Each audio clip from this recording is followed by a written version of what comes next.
സൗദിയിലെ ജിസാൻ അന്താരാഷ്ട്ര വിമാനത്താവളത്തിന്റെ നിർമ്മാണം 92% പൂർത്തിയായി. പദ്ധതി അവലോകനം ചെയ്യാൻ ജിസാൻ മേഖലാ ഗവർണർ സ്ഥലം സന്ദർശിച്ച് പരിശോധന നടത്തുകയും ചെയ്തു.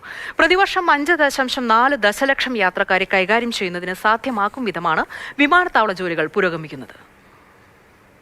ജിസാൻ മേഖലാ governor prince Muhammad bin Abdulaziz bin Muhammad bin Abdulaziz ജിസാനിൽ നിർമ്മിക്കുന്ന അന്താരാഷ്ട്ര വിമാനത്താവളം സന്ദർശിച്ച് പ്രവൃത്തികൾ വിലയിരുത്തി. 92% ജോലികൾ പൂർത്തിയായിട്ടുണ്ട്.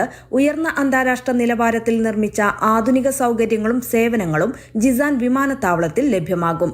48 ദശലക്ഷം ചതുരശ്ര മീറ്റർ വിസ്തൃതിയിലുള്ള വിമാനത്താവളത്തിൽ 57,000 ചതുരശ്ര മീറ്റർ വിസ്തൃതിയിലുള്ള ഒരു പ്രധാന പാസഞ്ചർ ടെർമിനൽ ഉണ്ടായിരിക്കും. 12 ബോർഡിംഗ് ഗേറ്റുകൾ, 10 എയർക്രാഫ്റ്റ് ബ്രിഡ്ജുകൾ, 32 ചെക്ക് ഇൻ കൗണ്ടറുകൾ, 8 സെൽഫ് സർവീസ് കിയോസ്കുകൾ, 2000 പാർക്കിംഗ് സ്ഥലങ്ങൾ, 4 വെയിറ്റിംഗ് ലോഞ്ചുകൾ, മണിക്കൂറിൽ 2400 ബാഗുകൾ വരെ പ്രോസസ് ചെയ്യാൻ കഴിയുന്ന സ്മാർട്ട് ഹാൻഡിലിംഗ് സംവിധാനമുള്ള 4 ബാഗേജ് ബെൽറ്റുകൾ എന്നിവ വിമാനത്താവളത്തിന്റെ പ്രത്യേകതയാണെന്ന് അധികൃതർ അറിയിച്ചു. പ്രതിവർഷം 5.4 ദശലക്ഷം യാത്രക്കാരെ കൈകാര്യം ചെയ്യുന്നതിന് സാധ്യമാകും വിധമാണ് വിമാനത്താവളം പണിയുന്നത്. മാതൃഭൂമി ന്യൂസ്, ജിസാൻ.